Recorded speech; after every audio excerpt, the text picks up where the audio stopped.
Hard times are coming when we'll be wanting the voices of those who can see alternatives to how we live now and can see other ways of being and even imagine some real grounds for hope.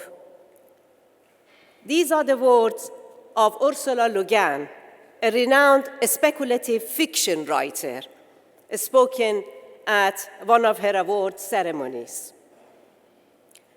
Today, when hard times are getting harder by climate breakdown, growing inequalities, and escalating conflicts, we need more than ever to see the existing conditions not as how things are, but as how they've been made to be and how they might be unmade. This, I believe, is at the heart of this conference and is provocation for a new urban imaginary based on healthy rather than wealthy cities.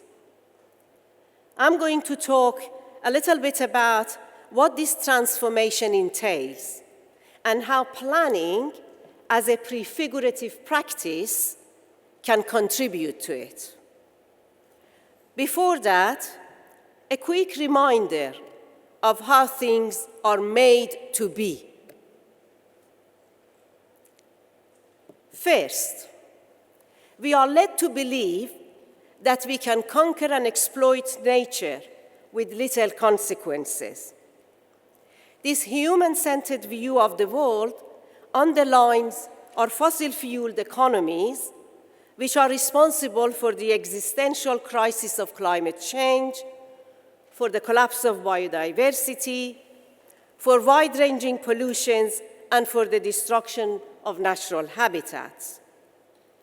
In just 2 decades, urban areas have been doubled in size, destroying croplands, forests, and natural ecosystems, and the trend is ongoing, especially in parts of the world like Asia and Africa.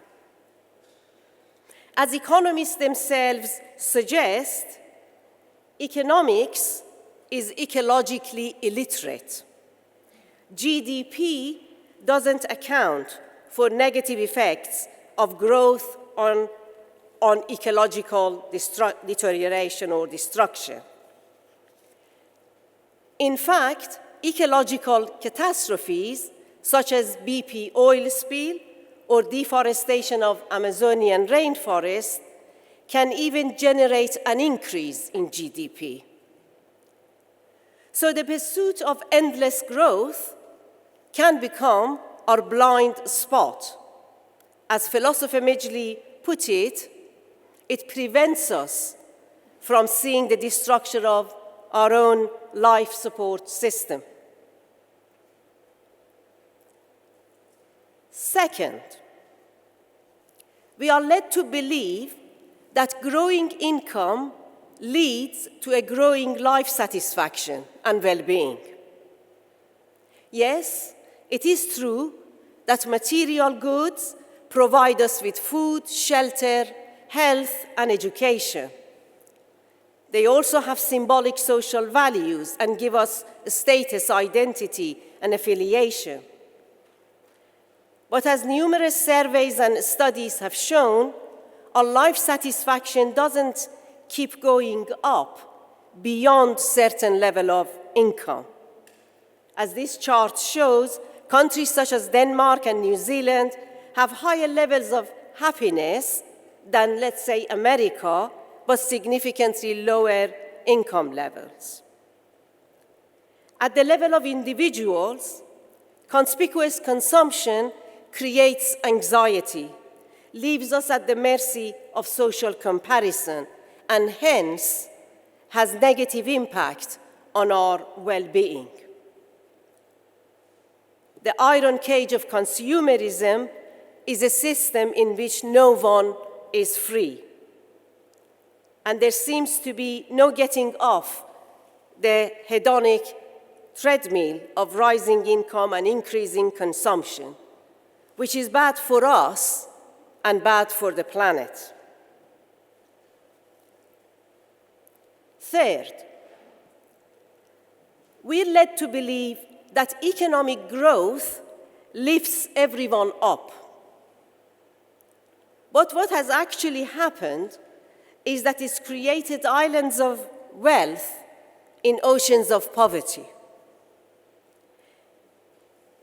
Even before the pandemic, half the world's population lived on less than $6 a day, while the wealth of billionaires was growing by $2.5 billion a day. In Europe, which is the least unequal regions of the world, the top 1% of Europeans captured 70% more of the Europe-wide growth than the bottom 50%. In the UK, the top 10% owned 47% of all net wealth. Throughout the austerity time, when we were told that we are in this together, the rich got richer and the inequality gap became wider in the UK. So while the UK economy grew by 5%, public spending for low-income households dropped by 44%. And regions, such as the northeast of England, where I live, that were hit hardest by the banking crisis, saw the largest cuts to their public spending. They also suffered most from the pandemic and now the rise in the cost of living. And to make the matter worse, last week's budget announcement included a reduction in the top rate of income tax, which will disproportionately benefit the rich. Only a couple of days ago, they pulled that back under a lot of pressure from all walks of life. So far from raising the living standards for everyone, wealth continues to trickle up to a lucky few. The resulting inequalities are not just bad for the poor, they also affect the rich, and they reduce everyone's well-being. As Wilkinson and Pickett have shown, social and health problems are significantly worse in more unequal, rich countries. They systematically report higher levels of distress than more equal countries. High levels of inequality is also bad for democracy because it leads to a distrust of democratic institutions and to anti-establishment sentiments. A growing sense of injustice creates a vacuum that is often filled by populist rhetorics, engendering divisions, resentments, and polarized polities. And as planners know very well, inequalities have profound spatial dimensions too. Regional disparities have been widening across Europe since the banking crisis. Fourth, we are told to put our trust in the invisible hand of the market, or as Friedrich Hayek suggested, to let the spontaneous dynamics of the market to solve social and ecological problems. According to neoliberal rationality, the best way to reduce inequalities is to concentrate investment in places that generate growth, which we are told would eventually trickle down to other places. This excerpt from the Economist Journal says it all. It dismisses fairness as a value, considers any intervention in agglomeration forces as a waste of resources, and suggests that the best we can do is to let the growing areas grow further until market dynamics correct the imbalances. This agglomeration bias has defined many urban and regional policies since the 1990s and is explicitly advocated by the elites as the best way to level up spatial inequalities.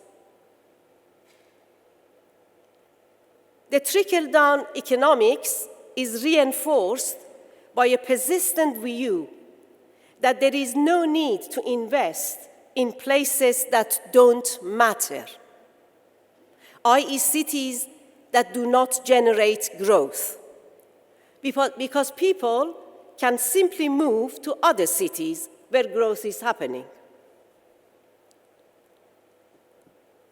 One absurd version of this view was expressed by an academic who told a conference full of Liverpudlians that Liverpool's time is past and its population should move to the southeast of England. He basically said that the city they called home and to which they had cultural and community ties had no future in a globalized world of fierce competition, and not much could be done about it. But we know that place does matter, that spatially blind economic policies create geographies of discontent, leading to what Rodriguez Pose calls the revenge of the places that don't matter at the ballot box. Fifth, we are led to believe that cities are growth machines, conceived as a real expression of the interest of some land-based elites, as Harvey Moloch's seminal work on growth coalition in American cities revealed. Today, the world's major cities have turned into sites of speculative development, financialized real estate, and even money laundering. Properties have become investment objects for anonymous illicit money. In parts of London, even the rich are being gentrified by the super rich. In one of London boroughs, over a third of properties sold in a 2017 development were bought via anonymous companies. In the same year and in the same London borough, 72 people lost their lives in a fire in Grenfell Tower, which was a social housing block. So on the one hand, the city has become a giant safe deposit box for people who rarely live there. And on the other hand, it's become a source of misery for those who've been priced out of urban living, but without whom the city cannot function. While large landowners, developers, and their financial investors are making huge profits, families faced with the shortage of affordable homes are forced to live in places that the RIBA calls slum housing of the future. These are allowed to be produced because of the increasing deregulation of the planning system. And that brings me to the sixth and final fabricated reality, that planning is a barrier to growth, that public interest is best served not by safeguarding social and environmental values, but by boosting private sector speculative developments. Most of the market-driven urban growth has been enabled by a creeping neoliberalization of planning itself, and the erosion of its underpinning principles and values. In the UK, we even had an explicit program of culture change in planning, which aimed to make planners market responsive and to change their attitudes and self-image. As a result, planning has become beholden to the developer rather than the people it is meant to serve. All of these so-called realities are founded upon and legitimated by two neoliberal meta-narratives. That A, there is no alternative to capitalism's relentless pursuit of economic growth, and B, there is no such thing as a society, only individuals. These are so entrenched that any dissenting views are deemed to be the act of lunatics, idealists, and revolutionaries. But if we are serious about transformation from wealthy to healthy cities, we need to start with decolonization of the imaginary, as the French philosopher Latouche put it. Negation of the present is the first step in reimagining how we might be otherwise and prefiguring alternative urban futures. And now might be the right time to do so, because the pandemic experience has made many people to reflect on what kind of cities and societies they want to be part of. In the UK, a recent poll found that more than 8 in 10 people wanted the government to prioritize health and well-being over economic growth during the coronavirus outbreak. More than 6 in 10 felt that governments should prioritize improved social and environmental outcomes ahead of GDP. Amidst tragic loss of lives and livelihoods, we saw a flourishing of civic energy and novel forms of care, cooperation, solidarity, and mutual aid. Crises like the COVID-19 pandemic open a space in which the tensions of what has been lost meet the aspirations of what can be next. This can be a great window of opportunity for seeking healthier, fairer, and more sustainable cities. After all, it was the crisis of industrialization, public health, and social inequalities that triggered the planning movement of the 19th and 20th century. But they responded to those problems not in a formulaic and procedural way, but with a utopian, visionary ideas. Envisioning better cities runs through the history of our discipline and our profession. And despite decades of neoliberalization and demoralization, planners still draw inspiration from the creativity and imagination of some of the earlier utopian schemes, such as Ebenezer Howard's Garden City and its various interpretations in Spain, in France, in Germany, and elsewhere. But Howard's Garden City was not just about urban greening.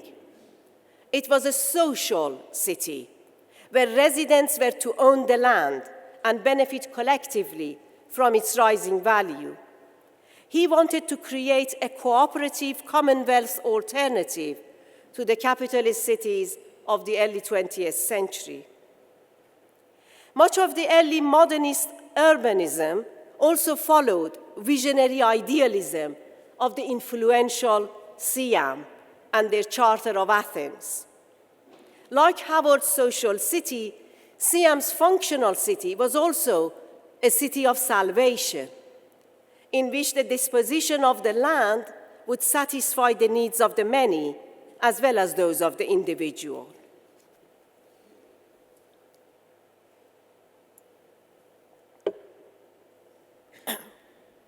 Having said that,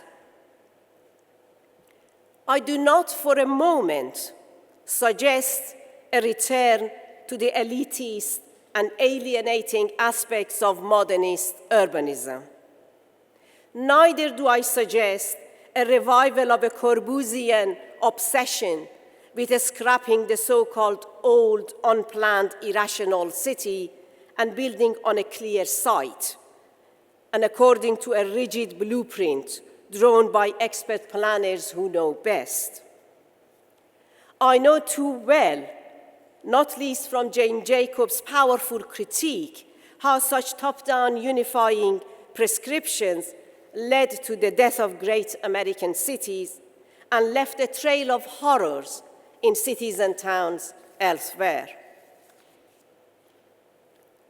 What I am suggesting is that instead of throwing the baby out with the bathwater and abandoning urban utopianism altogether, we should capture its potential for progressive ends.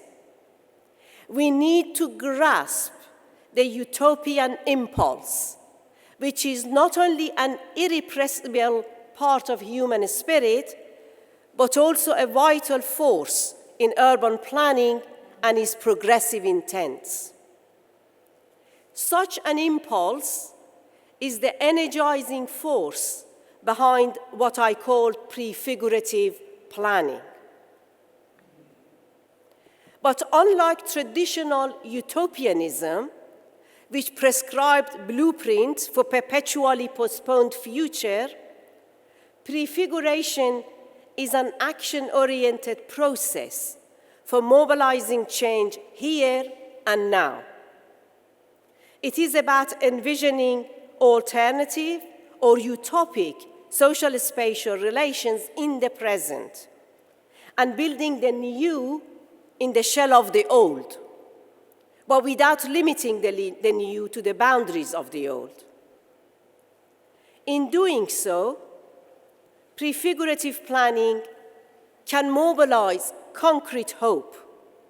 It's the kind of hope that arises from informed discontent with the present. It's the kind of hope that encourages us to step out of the present rather than remain hopeful in it. Prefigurative planning is an open, inclusive, dynamic, and non-linear process.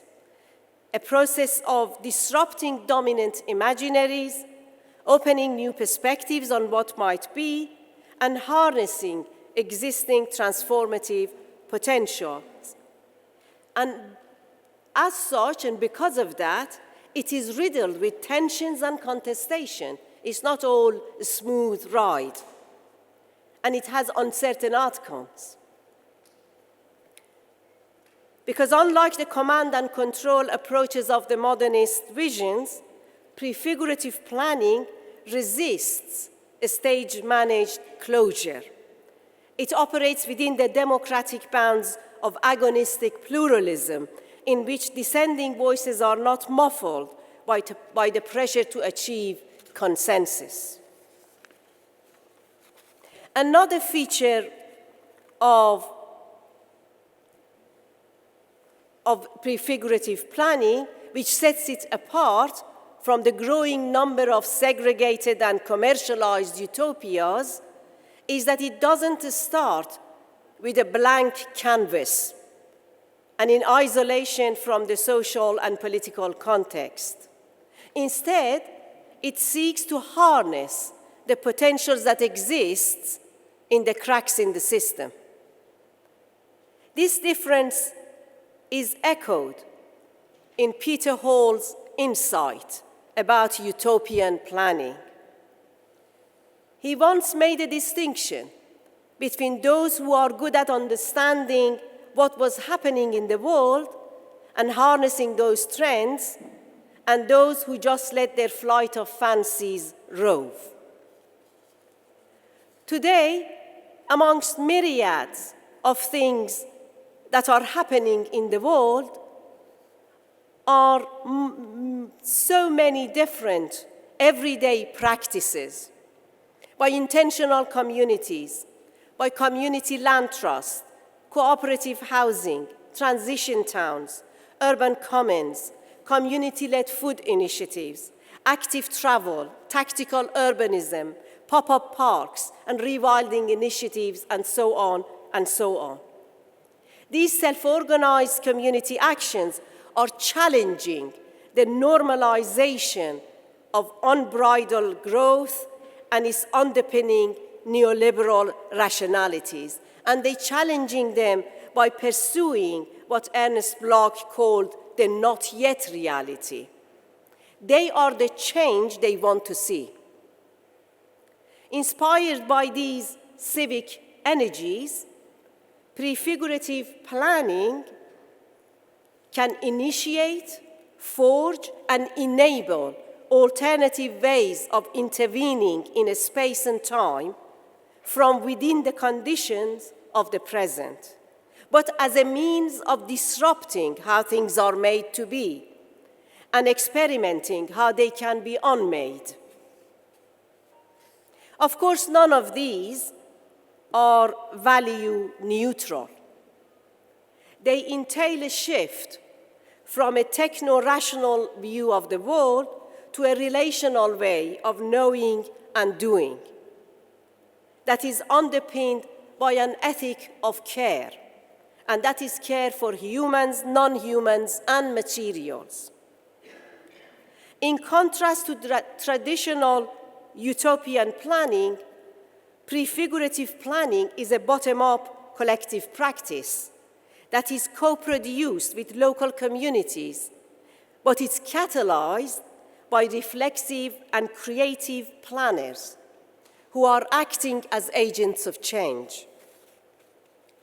Deliberative community engagement then requires a foregrounding of planners' skill sets and such as learning as well as inspiring, humility as well as courage, deep listening as well as intentionality. It also needs new or repurposed planning tools that prioritize health, well-being, sustainability, fairness, and prosperity, which is not the same as growth, over quantified economic growth. But as I said earlier, prioritizing health over wealth won't happen if we don't question how things are made to be and explore how they can be remade. And that is why imagination is planners' greatest asset. It helps us to see in a thing what it's not, to see it other than it is. Prefigurative planning is by definition diverse, inclusive, and adaptive to local context. So although they may not be called as such, there are already numerous planning practices that successfully navigate power relations, break up rigid institutional structures to bring about change, despite the hegemony of growth-centric neoliberal orders. And these examples are rich sources of inspiring and inspirations. They urge us to resist the colonization of our field by a creeping incremental pessimism and an absence of hope about the future. Over the next few days, this conference will hear about many such examples that can help us to this is quoting David Harvey, to pull together a dialectical utopianism, which is rooted in our present possibilities, at the same time as it points towards different trajectories, which this conference has put us to kind of summarize that kind of transformation in terms of a transition from wealthy to more healthy, just, and sustainable cities. Thank you very much.